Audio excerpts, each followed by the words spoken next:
Now on the WDSU fraud accusations, what an ex-high-ranking Orleans Parish Sheriff's deputy is accused of doing that has him on the other side of the law. Also, the state of Hollywood South, the possibility of the glitz and glamour of television and movie making may be coming to an end in Louisiana. And we have plenty of clouds around this morning and some showers taking place right now. I'll let you know how your forecast is looking today and also your Easter forecast coming up. Live, local, late breaking. This is WDSU News This Morning. And good Saturday morning, everybody. Thanks for joining us. I'm Kara Reyna alongside meteorologist Jesse Venturella. Now, a lot of folks around running the Crescent City Classic right now. A lot of them hitting the finish line, of course. But some of you will be out and about, and I bet doing some last-minute Easter shopping, whether it's a church dress or a church suit, or maybe some goodies for the kids for their Easter baskets. You know, how should we prepare for the day? All right, well, it's going to be warm as we head into this afternoon, and most of us won't see much rainfall today at all. We're only looking at about a 20% chance. We've had plenty of storms around in the overnight hours and continuing right now close to the coast, but even that's starting to taper off a bit. Take a look at the satellite and radar picture, and what you're seeing now are some showers and storms, the bulk of it now offshore and pushing off toward Mobile and the Florida Panhandle, but we still have a few showers and storms around us. This is kind of what's left. We had some strong ones earlier around Plaquemines Parish, but right now, a little bit of rainfall there just north of Jean Lafitte, and we're also seeing some showers just east of Galliano, and all this is moving quickly off to the northeast, but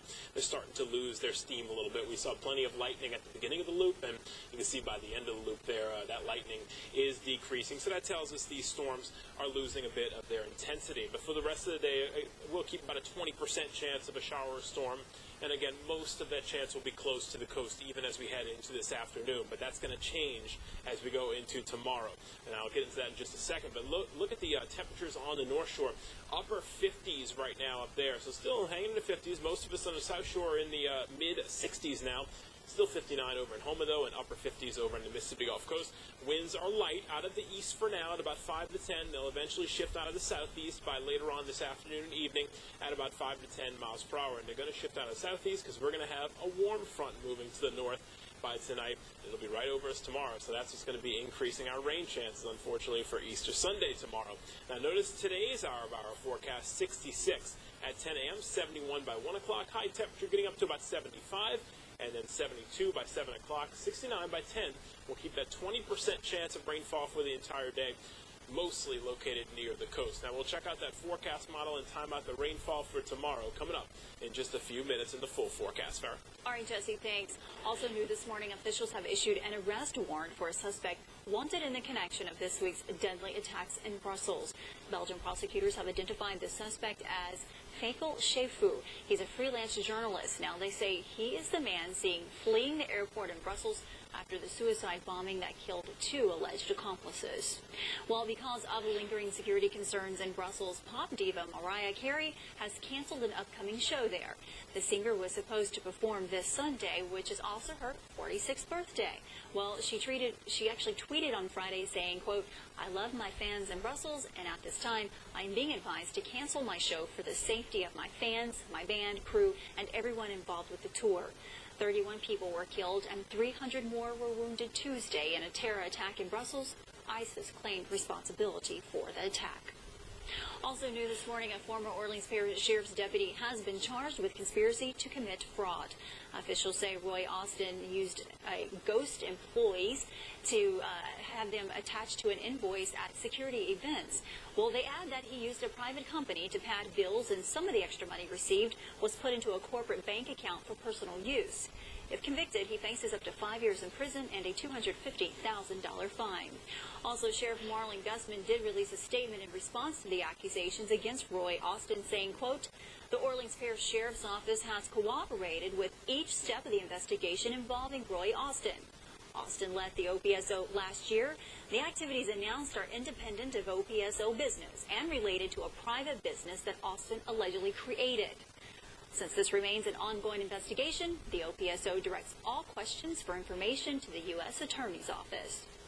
Right now, thousands of people are pounding the pavement from the CBD to Mid-City for the 38th annual Crescent City Classic.